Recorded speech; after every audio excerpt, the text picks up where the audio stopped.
Great. Let's dive in here. I have just a couple of general updates that I want to give you guys before I pop over to the Q&A. So definitely locate your Q&A icon in your Zoom menu and feel free to start posting your questions in the Q&A. I will walk you through a couple of general updates and then I'll go over and answer whatever questions you have this Friday. First order of business, I owe everybody an apology because I never sent out the all clear after Monday's outages. But the Evergreen environment has been stable since Monday night. So I am letting you know now. I apologize that I didn't get that email sent out on Tuesday. And I also apologize for any inconvenience that those outages caused on Monday morning for any of you. I also wanted to let you know that I have not yet sent the weekly communication. I assure you that I did have it drafted earlier this week, but there's been a little bit of internal review on it, and I just haven't had a chance to get all of that finalized before I could get it sent out. So I will be sending that out hopefully today as well. And in that, I will announce the issues that were resolved, the full list of issues that were resolved last Friday, the 17th, with our deploy. But I did want to let you know this morning which ones directly impacted you as provider users. So there were, I think, 5 or 6 that you'll be particularly interested in. One was related to the behavior management plan form. I know you still can't submit those yourselves. You're relying on case managers or care coordinators, but there was an issue with that, with the attachments not clearing out so that you could upload new ones. That has been resolved. So once we're able to resolve the attachment issues for you, you will be able to submit those BMPs without trouble.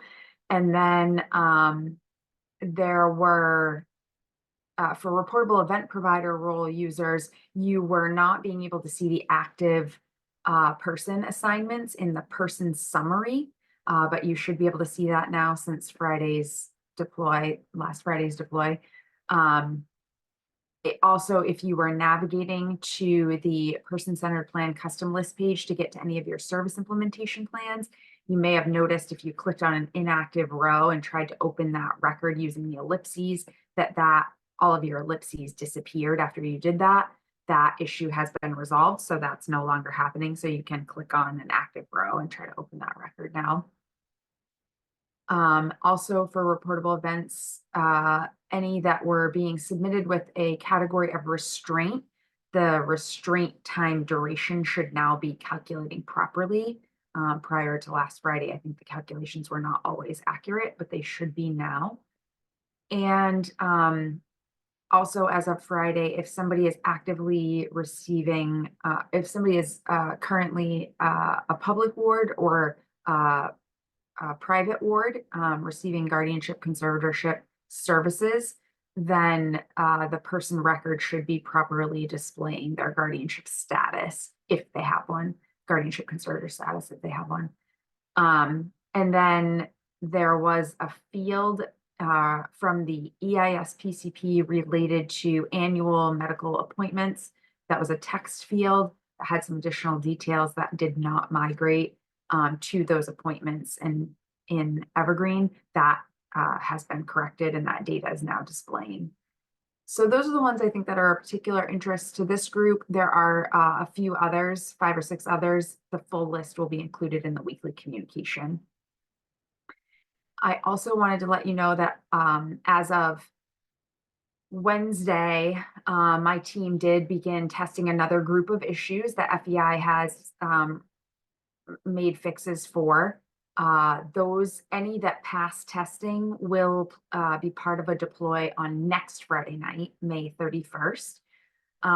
There are a handful in there, but they're not of particular interest to this group. The 2 that I think are of particular interest to this group actually were available and we started testing at the very end of the last cycle, but we're still in testing for those, and they are related to the notifications that we currently have turned off. So we are still actively testing the fix for notifications. We are hopeful that that will pass and that we'll be able to get those notifications turned on for you by next Friday.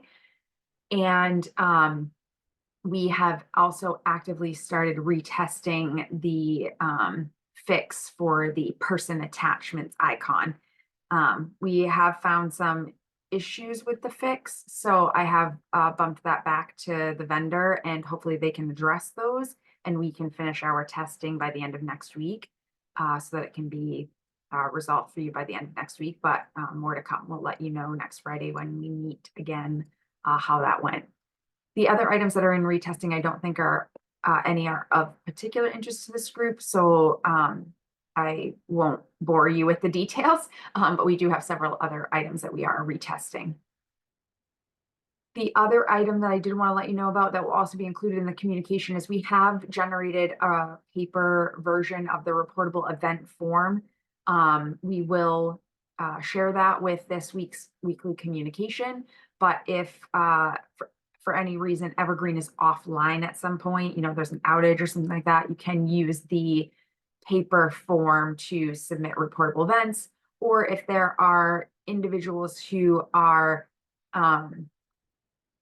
providing services to one of the program participants, and they are not active users of the Evergreen system, they can also use this paper form to submit reportable events if necessary. And those populated reportable events can be emailed to evergreen.dhhs@maine.gov, and then somebody on my team will direct enter those into the system. The other item that I mentioned to the agency support group on Monday that I wanted to bring to this group as well is related to service implementation plans. And it's just more of a awareness item, an informational awareness item. I think there was some confusion related to this, so I just wanted to clear it up.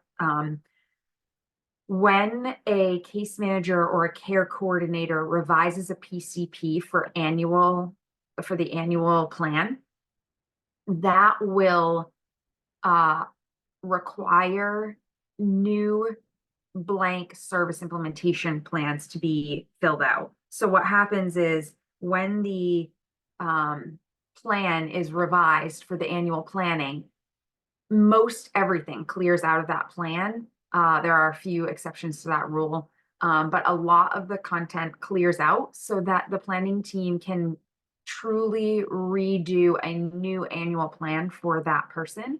And because of this, the services get added again with the requested units and duration, and new goals get added. And so the case manager or the care coordinator then needs to go and link up the services, needs, strengths, barriers, et cetera, to those goals. And then they need to re-invite you as a provider. Even if you're a continuing provider, they need to re-invite you to submit your service implementation plan that corresponds with the service and goals in this new annual plan. So they will be new blank service implementation plans that need to be filled out at the time of annual planning.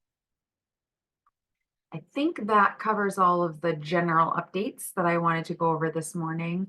I do see that I have one question in the Q&A, so if you have other questions, please feel free to get those added to the Q&A now. This question is, I need to be able to print an authorization that shows not only the units, but the hours they represent. Is that available? Great question. So right now, as a provider user, a provider authorization user, you do not have the ability to print that detail. So you would need to reach out to case manager, care coordinator, you'll need to reach out to somebody at ODES, at the resource coordinator ODES at maine.gov, or possibly the evergreen.dhhs@maine.gov team, and we would have to help get that printed for you if that's something that you need right now. We are working to get the PA utilization, the PA utilization report updated with this detail. But that is still in testing. We haven't been able to roll that out just yet, but we're hoping to get that done soon. Hey, Leslie, it's Emily. I'm so sorry to butt in, but the authorization itself, even as a case manager, could view it in the individual's forms. That does not include hours per week either. It would still just show the total number of units over the duration. So the person or plan, to the best of my knowledge, is the only option for displaying hours per week. Yes, the person-centered plan. Yes, sorry. Apologies, Emily. Friday morning, rough day. Yes, so you should be able to see that in a full printed version of the PCP. So your case manager or care coordinator should be giving you the final copy of the PCP. If they're not, please reach out to them for that. And that detail should be in there. And we are still working to get that added to the PA utilization report as well. Thank you, Emily, for clarifying. There's a question about, is there a way to sort by incident date for a reportable event instead of the date that you entered the reportable event? Great question. You would think that I would know off the top of my head whether that is a field on the reportable event custom list page, but I am not sure. So let me take a quick peek there. Leslie, this is Steph, and I don't believe that's possible. So in that custom list field, it has the entry date. You don't see the incident date unless you hit the caret to drop down. And Okay. we've been talking about that as a potential change request. Okay, thank you. Yeah, I couldn't remember offhand. Thank you, Steph. Yeah, so unfortunately, right now, it sounds like you do not have that ability to sort by that date on the reportable event custom list page. But we have, I believe, entered a change request to hopefully have that change bumped up so that it's not hidden in that expandable caret drawer, so that you can sort by that.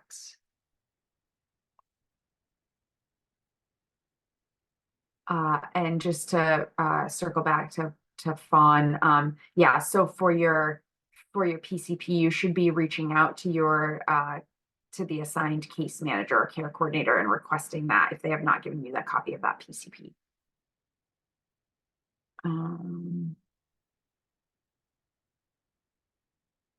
Yeah. Oh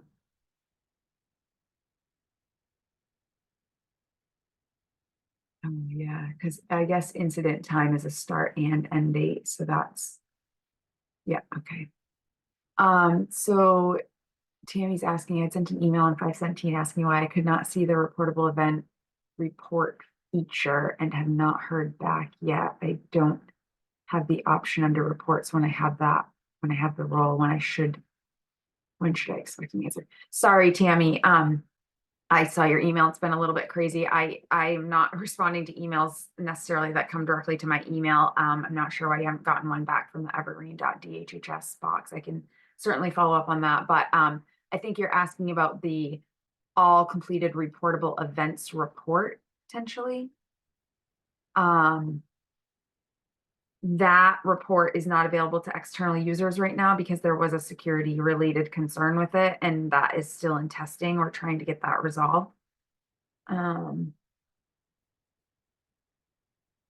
Let me just.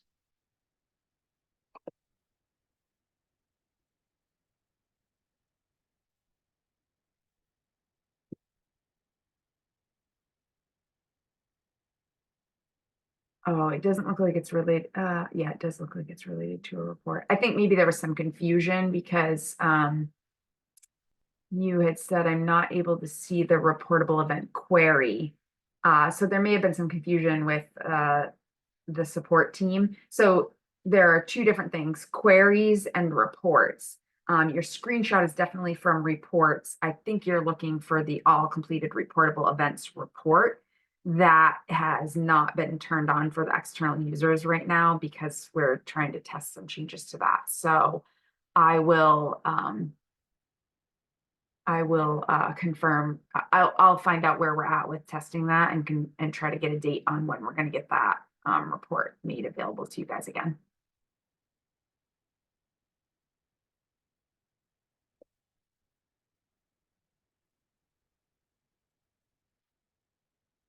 You're very welcome.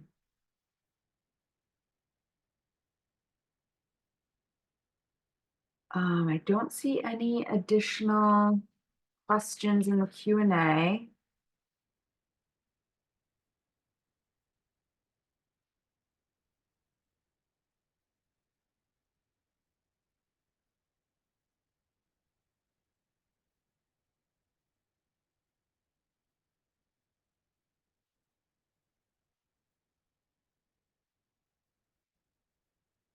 And I definitely want to be respectful of everyone's time. I certainly don't want to hold everybody for a full hour if you don't have any more questions today.